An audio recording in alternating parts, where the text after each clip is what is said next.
let's talk about space and wildfires. According to the National Interagency Fire Center, wildfire activity has increased across the U.S. this summer. As of late last month, the number of acres burned is 157% higher than the previous 10-year average. But there's this otherworldly tech aimed at reducing the spread of fires. This morning, SpaceX launched the Transporter 17 mission to low Earth orbit. On board, new satellites built to rapidly detect wildfires anywhere on Earth.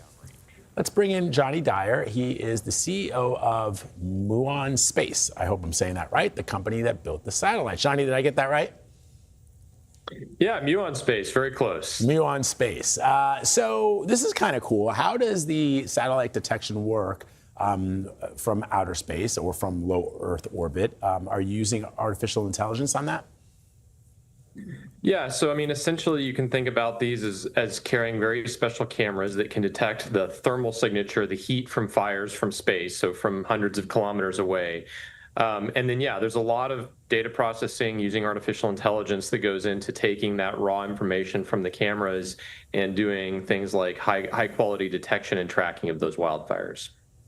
And satellites from the National Oceanic and Atmospheric Administration, they already monitor for wildfires. How is this different? How is this better, maybe? Yeah, we do use satellites for wildfire detection and operations today, but these are traditionally weather satellites that were really not designed for wildfire. They happen to be able to do some amount of detection. The satellites we launched early this morning are kind of purpose-built for wildfire management. So they're much higher resolution. They can detect much smaller fires earlier in their life cycle when they're cooler. And then we'll ultimately get to a much higher cadence of observations. So right now our weather satellites might see a fire every 12 to 24 hours. Ultimately, when the constellation is built out that these were the first 3 satellites for, that will be every 15 minutes everywhere on Earth. We'll be able to detect and track wildfires. So what are some specific data points that scientists are hoping to learn here? Yeah, so I mean, one thing is just, there's a huge amount of uncertainty about how fires burn in nature, how many fires there are around the world. We really don't have comprehensive information about that. There's many places in the world that are essentially inaccessible to humans, and we don't understand wildfire. It's a huge kind of natural phenomenon that interacts with a lot of other things on the planet. And these satellites are going to give us our first comprehensive kind of overhead view of all the wildfire on Earth that will help us improve our modeling around how fires burn and how we can predict where they're going to help, improve public safety.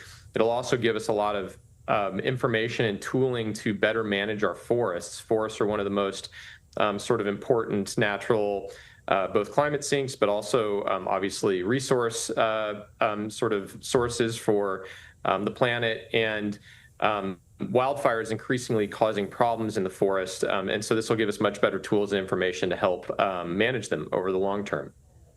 All right, really interesting. Very cool. And yeah. Obviously, it's been. I used to live out in California. It felt like every single day there was something happening. So this technology is really exciting. Jonny Dyer, really appreciate you joining us.